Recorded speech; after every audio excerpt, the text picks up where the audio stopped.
salaamaaleykum mbokk internet yi ñu ngi fii ci terrain stade bu Koungheul comme la ñu ko defee saa su ne rek mais tey nag dañu fi ñëw ànd ak collectif stade ourien ñëw pour xool si liggéey bi pour waxtaan ak yéen wax leen li xam ne moo gën a tax stade bi demul moment bi ñu wax ak yéen ñu ngi nii gis nga ñu ngi wër stade bi di xool côté yi xam ne dara doxul ci mooy gis ngeen fii ñu leen di wan ni ñoom ñu ngi taxaw ak El Hadj Gueye kenn la ci ñoom mais ñu wan leen nag liggéey bi mbir mi ñi ngi wax ne ci mairie bi seulement la wala ci entrepreneur bi la mais ñoom ñaar ñëpp am problème parce que même entrepreneur bi liggéey bi mu liggéey ñoom gis nañ ne respectul norme yi ñu ko wax parce que fer bi mu utilisé baaxul encore ciment bi dosage bi baaxul léegi pour mu gën a kii nag mën naa leen bàyyi ñoom ñi nga xam ne ñoom ñoo wër di def chantier bi ñu expliqué leen lan ngeen gis ci liggéey bi balaa ñoo démarrer waxtaan bi alaaj lan nga ñu mën a wax ci li xam ne tey gis nga ko fii nii tey. Matar, j'avoue que c'est de la consternation. ndax li ñu gis wala ñu dégg ko ci cahier de charge bi. li ñu fekk fii. dafa wuute.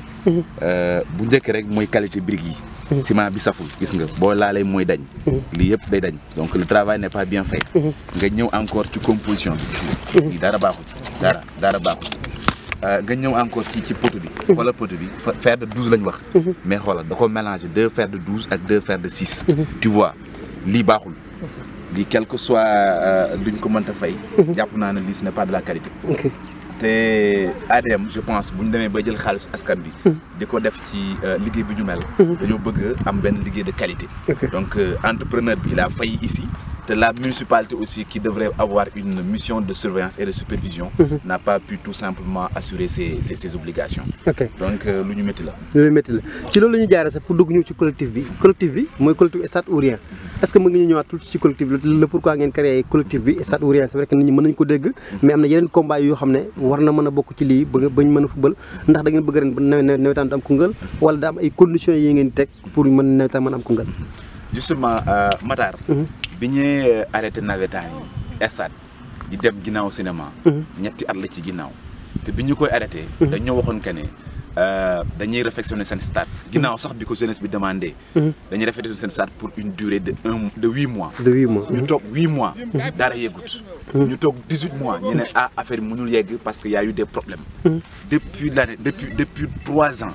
le stade est en construction est en réfection je veux dire. réfection waay. amul benn avancement. bi nga xamante ne ñun en tant que président d'ASC ñun en tant que aussi des membres délégués issus de ces ASC là. ñu constaté ne jouer derrière le cinéma. liñ cee ñàkk liñ cee daj moo gën a métti fuuf wala moo gën a yées fuuf ñàkk jouer nawetaan. bi ci njëkk mooy problème de sécurité bi. gis nañ que ne ñu ngi jouer foofu ginnaaw cinéma ci derrière les caniveaux. ce n'est pas de la sécurité joueur mën na daw ba daanu fa. daaw jouer nañu ba ci biir nawetaan yi benn teen génn fa loolu c'est pas sûr ndax joueur mën na daw ba daanu ci teen bi mën suuf si mën na tooy suuf si gën a dellu. misi mën na fa am dañuy jouer mu yàgg envahissement terrain am supporters yi xeex du ñaari du ñetti yoon chaque nawetaan dañ koy dund loolu du sécurité. te nag ñun duñu toog. ba ëllëg doomu Koungheul di ci loru wala na yàlla na yéex ñaanuñ ko yàlla sax di ci ñàkk bakkanam. ñu door a sol suñu daal di wax nan xamoon nañu ko. donc dañuy nekk magam waxoon nañ ko jóg di ci wax di ci dox ba problème boobu bu mu fi arrivé. ci kaw loolu aussi ci liñ former collectif bi le stade ourien parce que aussi mën nañoo avec tous les problèmes que je viens d'énumérer avec tous les risques que je viens d'énumérer di continuer à évoluer derrière le cinéma démarche yi ñu ci war a def nañu ko. ñi ci war a wax nañu ko c'est dommage aussi qu'il faut le signaler que les cadres juridiques ou bien les cadres légaux qui devraient porter le combat avec nous ne le font pas mais ñun aussi en tant que jeunesse citoyenne éveillée engagée par la cause commune du ñu xaar kenn dañuy forcer lu ñu war a def amul benn motivation politique amul benn motivation particulière c'est parce que tout simplement ci dëkk bi la ñu dëkk gis ne kat li ñuy évoluer dans le domaine sportif neexul ñu ne nous arrange pas aussi te y a des risques yoo xam ne nii mën nañ ci dal ñun nañu jóg. former wu un collectif citoyen. stade ourien. waxal suñu autorité. pour que ñoom li ñu ci war a def ba mu mën a jouer suñu stade ñu def ko ci. dañu gis ne combat bu noble la. mais tey appui dafa manqué. parce que ku gis ñi taxaw nii yëpp c'est correct ku nekk ci ASC nga jeekoo mais ASC yi dafa am ñu xam ne ñoo leen coiffé comme ni ñu ko waxee. président jaune yi ak président ODCAV même conseil communal de la jeunesse ak conseil départemental de la jeunesse ñoom ñoo ñu xam ne tey ñoo war a mën a ñëw porter combat bi est-ce que yaakaar ngeen ne gën a ñoom tey ñëwuñu wala xam lu tax ñëwuñu est-ce que foog ngeen seen combat bi li ngeen ci bëgg da ngeen ko am. waaw je pense que ñoom manque d'appui bi nga xam ne wala bokk seen ñàkk bokk ci combat bi. l'histoire retiendra te l'histoire aussi nous jugera. mais ñun lu ñu jàpp puisque ñun ñooy ASC yi bu ñu taxawee ne du ñu football kenn mënu ci dara te loolu la ñu affirmé loolu la ñu wane. bi ñu woowee première réunion CD pour tirage amul ASC dañoo bañ ne noonu bu ñu football moo tax tirage amul mais woo nañu fi réunion CD pour tirer. c'est dommage aussi que CD bi nga xam ne nii wala boog bureau zone yi nga war a xam ne ñoo war a porter combat bi defuñu ko mais heureusement que les présidents d'ASC sont assez éveillés ils ont de l'engagement taxaw nañ wane seen détermination ñoom kenn du leen tiiral ñu football donc combat bu ci lañ nekk. ñu football navétane tant que stade bi parewul. tant que stade parewul mais constaté nañ ko ñu nekk fii yëpp ku nekk gis nga xam nga ne stade bi mënut a pare ren mënut a pare sax déwén mën nañ ko wax parce que liggéey bi da nga baaxul grille protection yi gaa ngi koy sàcc porte yi daj nañ ko fii dara fi doxul. est-ce que xam ngeen ne stade bi mënuñ ci jouer ren déwén tim fekkee da ngeen nar a continuer combat bi nawetaan am Koungheul est-ce que am ngeen benn plan B boo xam ne teg ngeen ko pour mën a wax ak leneen pour ñu mën a gëm ne nawetaan mënut am ci 2 ans yi nii fekkee dañuy xaar liggéey bii nii plan A bi bëgguñ sax yegg plan B. plan A bi mooy lenn. mooy que bu fekkente ne commencé nañ travaux pendant 3 ans 36 mois. bu au moment où ils avaient dit 8 mois. nga ñëw tey fekk fi benn maçon. fekk fi entrepreneur ay bagages nga fekk ñu éparpillé ko par terre nga ñëw encore qualité de travaux bi laisse à désirer. donc je dis que Matar. bu ñu continuer à évoluer derrière le cinéma lii du avancer. mieux vaut ñu toog 1 an sans jouer les navétanes que ñu continuer de jouer derrière ginnaaw cinéma. loolu du ñu honorer. au moment où des communes ruraux autant pour moi commencé nañ poser pierre pour construire des stades à leur niveau. ñun ñu commencé réflexion je dis bien réflexion ñu entamé ko ça fait 3 ans mënul yegg. mais comme par exemple loolu Koungheul waaye di wax yéen tey yéen a gis seen bopp. nit ñëpp dañoon wax ne non entrepreneur bi nee na bu ñu ko fayul xaalisam mënutul continuer travaux yi parce que def na ci plus de 70 millions foog gaa am lu ñu ko dugal mu dem mais qualité travaux yi yéen kenn nekku ci ingénieur mais ku xool lii kenn bëggul sa kër am liggéey bu mel nii mbir mi nañ ko wax tu mu leer collectif bi li muy xeex c'est très important mairie bi am na ci part de responsabilité mais l'entrepreneur bi ñu jox te kii bi tim deful liggéey bi war est-ce que loolu yëpp yéen collectif bi nan la ci nar a taxawee pour mën a wax ak waa ADM ba waa ADM mën a ñëw xool lii wala les ingénieur bi xam ne wala entrepreneur bi xam ne moo gagné lii pour def ci liggéey bu baax. On a essayé d'entrer en contact avec l'entrepreneur sur ce plan on a même réussi à parler avec les gens avec qui il travaille. Donc là aussi du ñu lâcher danañ continuer. mais Matar ñun suñu interlocuteur du entrepreneur. suñu interlocuteur du ADM. ñun mairie bi la ñu xam ñun maire lañ fal. pour lu ñu bëgg mu cee taxawal. la politique sportive ça fait partie des compétences décentralisées. donc ñun bu ñu amee lu ñu naqari ci sport suñu interlocuteur c'est le maire en personne. c'est le conseil municipal. te depuis lors ñu ngi daje ak ñoom te du ñu bàyyi du ñu lâcher on va mettre la pression. te lu mu leen jaral nañu ko ñun waruñu woon xaar Matar ba ñuy mettre la pression au niveau du maire ou bien au niveau de la municipalité pour que ñoom ñi def li ñu war a def bii waruñu foon yegg.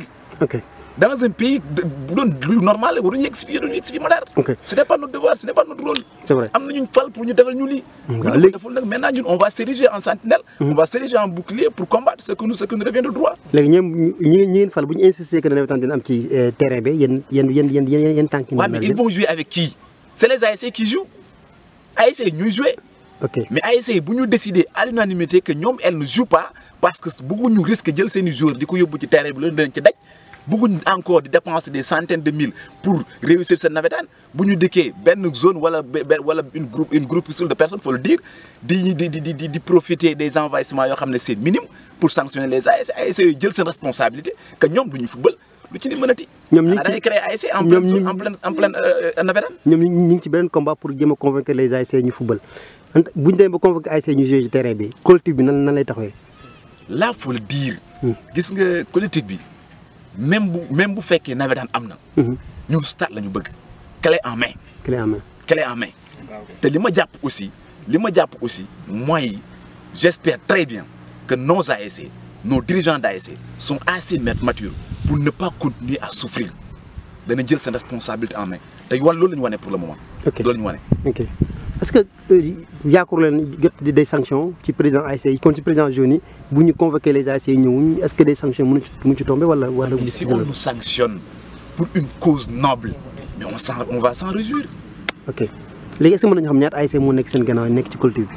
l'unanimité la majorité des ASC toutes les ASC sont déterminées. Des deux zones évidemment parce que tirage amul. da nga gis tirage amul.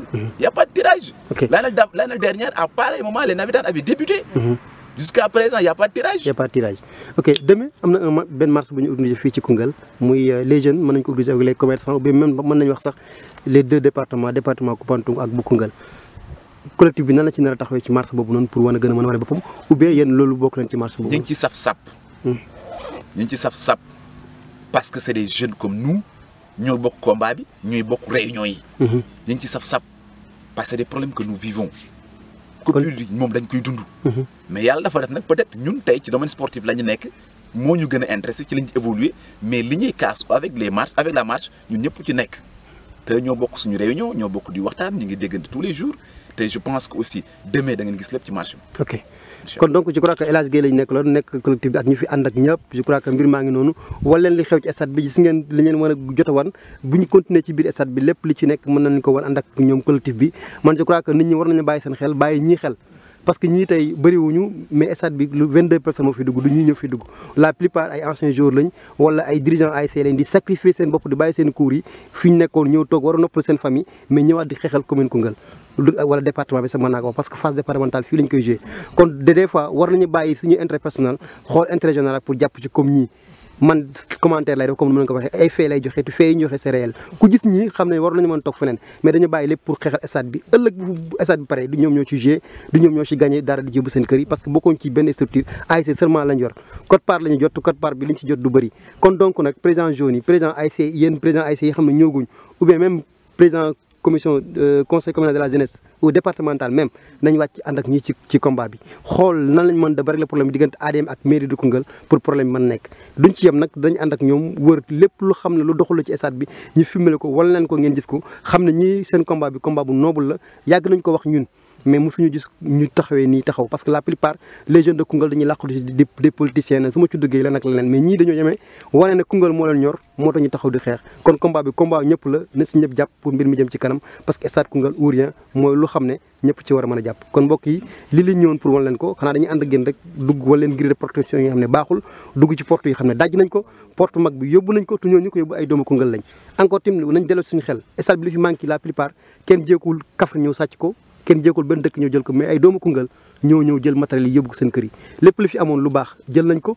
stade bu ñu ci dépassé 70 millions buñ koy réfectionné dañ ci def moo fi nekk ak collectif bi xam ne ñoo fi ñëw nëbbatuwuñu dañoo ñëw tout simplement pour xeexal Koungheul pour xeexal jeunesse Koungheul moo tax ñu ànd ak ñoom kon ñi ànd ak yéen wër li fi xam ne moo fi nekk pour wan ko mbokk yi xam ne nekkoon fii kon ci kanam ñi ngi ànd ak collectif boo xam ne stade ou rien gis ngeen fii ci feer yi les problème mu grille de protection yi ñaari gris moo fi nekk bi leen di wan ni mooy bu njëkk bi ñu fi def li xam ne pour nguuru ginaar la dañ koy wax mu leer wolof la ñuy wax yéen ñëpp ngeen di dégg parce que li combat bi du combat wu Dakar du combat kenn combat wu Koungheul la sele wuñ ko gis ngeen nuñ ko def lii dafa nekk loo xam ne dafa garaaw amul dara lu ci baax boo laalee mu daanu fii nii gis ngeen ko fii entrepreneur bi xaw na muus jël fer bi ñu ko wax mu def ko gris yi la changé def ko ci fii sax mi commencé na tane mën nañ ko wax gis ngeen ko moom la ñu ànd ak gars yi di leen ko wan nii yéen population Koungheul yéenay jugé ndax ñii nii dañuy politique wala politique guñu ndax ñi intérêt Koungheul moo leen tax a jóg wala taxu leen a jóg loolu yëpp nag après yéen yeneen xool bu ngeen ko xoolaane ngeen wax si ñii nii parce que ñii ñëpp nit ñu responsable lañ mënooñu nekk ci leen comme ni ma ko waxee mais dara moo doxu ci stade bi xam ne dañuy wax dans 6 mois ou bien décembre war nañ ci mën a jouer ñaari final yi en semaine tourne gis ngeen sax même poteau yi amul dara lañ ci fat dara ci doxul dara damut mbir mi dafa nekk loo xam ne combat wu ñëpp la ñëpp ci war a mën a jàpp waaw vraiment encore gis nga noom muy amuñ benn norme bu ñu respecté ci mbir mi kon même ADM bu ñëwoon yoral xaalis entrepreneur bu ñëwoon du fay parce que li mu joxoon xaalis pour ñu def ko li ñu fi liggéey dara baaxul ci superviseur bi baaxul mairie moo ko war def entrepreneur bi dafa yàpp nit ñi parce que li mu fi indi si maçon motus mën sax tabax kër sakontement lii nii li mu def dara ci baaxul loolu moo tax collectif di xeex ñun tam ñu ànd ceeg ñoom pour wan ko askan bi xam ne mënuñoo ñëw ñu xam ne ñii la ñuy xeex lu noble la gis ngeen ko gris yi dara ci baaxul gris yi lañ njëkk def mooy yi nii mooy grille de protection yi gis ngeen ko gris yi moom moo fi nekkoon comme ay ngunu ganaar la pour yooyu la mais dara ci baaxul vraiment moom lañ leen waxoon ñu arrêté ko pour def yeneen stade baa ngi noonu gis ngeen collectif bi mais nag suñu grand mu ngi ci biir collectif bi moom léegi mu ngi ci gannaaw grand deni gis ngeen ko ñoom ñëpp ngi noonu laqatuñu parce que léegi xeexuñu pour seen bopp politique ñu nee nañ encore lépp lu ñu def pour intérêt Koungheul la moo tax ñu di ko def pour wan askan bi li fi xew fii ci stade Koungheul moo tax ñu ànd ak ñoom ñun tim ñëw wane ko pour ñëpp gis ko ñoom collectif bi nee nañ stade ou rien mais nag maire bi tam na ci bàyyi xel pour jàppale collectif bi Koungheul yëpp nañ ci bàyyi xel parents yi bàyyi ci xel ñëw jàppale ñi parce que tey stade bi tey du football lañ ci mën def mën nañ ci def leneen ak leneen kon donc fii dara amagu fi